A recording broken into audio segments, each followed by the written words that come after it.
Hello, this is your host Susanna, and welcome back to Slim Radio Seeking Survival. In this episode, we will be exploring a housing experience that is very unique to the Netherlands, which is living in a houseboat. In the 60s and 70s, the houseboat community was born due to overcrowding and also lack of on-land housing. And today, not surprisingly, houseboats have become very pricey and high in demand.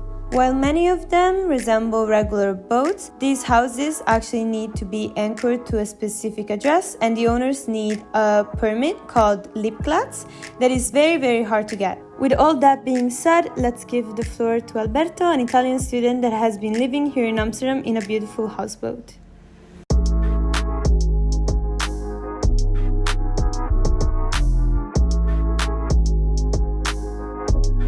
I'm Alberto, I'm 20 and I just moved here in August and I'm currently studying at UVA Media and Information. Okay, and this is your houseboat? Yes. Okay, how did you come up and lived in a houseboat here? How did that happen? I moved in the houseboat in August. Yeah. And I got lucky because the landlord was from my hometown. Okay. And we kind of knew her, me and my family. So I just went there to ask for more information and she told me about this place and then I could live in it. Yeah, okay, Yes. And do you like it so far? Yes, it's super nice. Alright, what's your favorite thing about living in a houseboat? It's near the water, so when you go outside, imagine like in the morning drinking your tea, sitting at the table and you see like all the water That's so and nice. the bird passing, the swan, all the animals. Yeah. It's yes, super yes. nice. And you live with other students, right? Yeah, I have 2 roommates right now. Okay. And one study at UVA, and she's Anna, she's from Switzerland. Yeah. And the other one, Lena, she's from France and she studied at Rightful Academy. Okay. And how much are you paying for this place? It's super nice. Not much, because I know her, so like it's 500 each with my Oh, roommate. that's okay. Yeah, that's really nice. That's cheap for a houseboat. I feel like everybody thinks that houseboats are more expensive than a regular house. I think most of the time they are, but it depends also on the location, because of course, if you're in the center, it's exactly. very expensive. This is your first time living in a houseboat, Yes. I guess? And does it move or is it just stays here? It can't move, like it doesn't have like a motor to move and stuff. It needs another boat to carry it. Okay. So stays here, pretty stationary. stationary. And also I was thinking like when it's really stormy, it moves a bit and you feel it, like if you look outside you see the outside being really? Like, yeah. Do you ever feel seasick? No. Okay, that's good.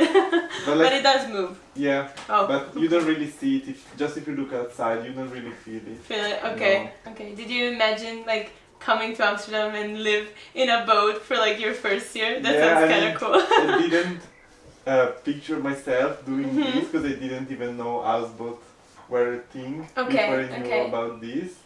Yeah. So I think I just got really lucky and I was so excited like, to move and stuff. And do you know anything about the history of houseboats here in Amsterdam? Yeah, I know some. I mean, I just know there are a lot of houseboats in Amsterdam right now, like more than 2,000 I think. Okay. Yeah. Wow, that's a lot. And they first started to using like in the 60s or 70s.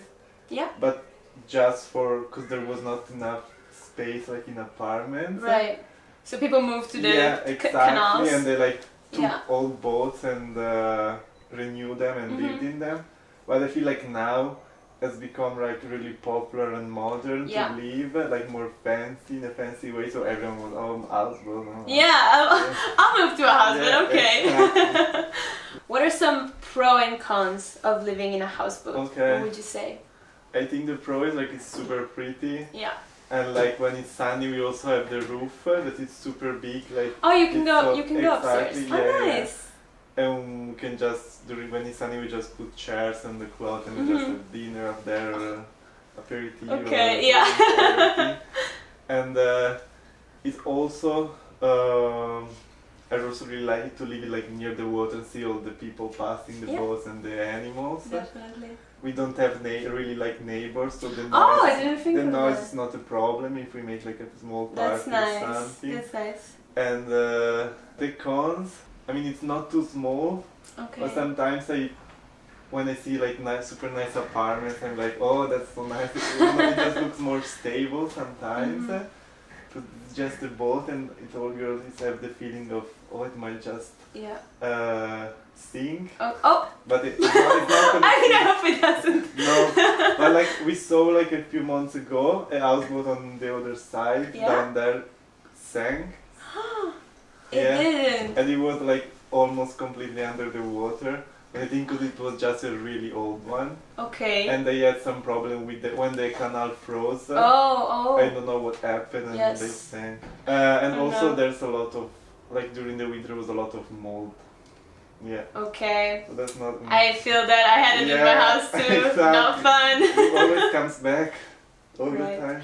But is this anchored somehow to the ground, I guess? Like, yeah. How does it stay here? There are a lot of ropes that connects the houseboat to the street. Okay. So it's safe. It should be. Hopefully it doesn't sink, and hopefully it stays here. Exactly. But sometimes it also has other problems, I think, more than a normal apartment. Okay. Like we didn't have electricity for like 3-4 days because the thing outside broke. Okay. And then we had to wait till the rain stopped to fix the thing for the electrician, blah blah blah. Yeah. And I feel a lot of more things, like also the sink or the tube system, pipe system is more fragile than the normal regular house. Yeah. Also maybe like heating is a bit like expensive or something. Yeah, because it's under the water and gets super cold. Yeah, of course. And is there like any privacy issues? I don't know, with like people passing, do you ever like... No, not really. I mean, just sometimes some neighbors pass and maybe they want to ask us something, so they just come and... Okay. Oh yeah, there's not like a doorbell or something. That's true. Okay. So, as we said before, like in recent year, houseboats have become like less, before like they started for people that didn't have the money to get an apartment, and now they're like for rich people, I guess, especially. How do you feel like students or people that are not from the richest family can reclaim like this houseboat culture or something like that? Yeah, I feel like most in the center now, all of the people are living in the houseboats are like typical Dutch families or 2 people, and they just like really care a lot about like the looks of the houseboat too and all the stuff. Of course, true. And I think maybe for students, like if you're not lucky, it's difficult to find a place like this. Definitely. Also, even if you're not Dutch, it's even more difficult. For sure. Yeah, but I still also know some other people, like students that live in a houseboat. Oh, okay. But they got it because they knew the landlord of the same way. And because they still think that the housing system in Amsterdam is really bad now. It's so bad. So I still had to look for other places before.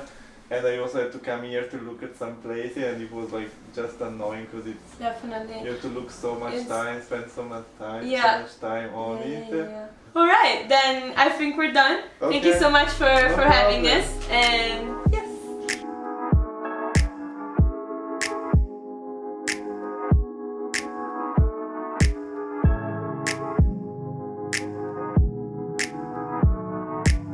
So there you have it, guys. Here's the inside scoop into living in a houseboat here in Amsterdam. I hope you guys enjoyed it. I definitely did. And I know a lot of you would love to live in a house like that, and maybe it could be you with the right connection. So we will see you guys in our next episode. Bye!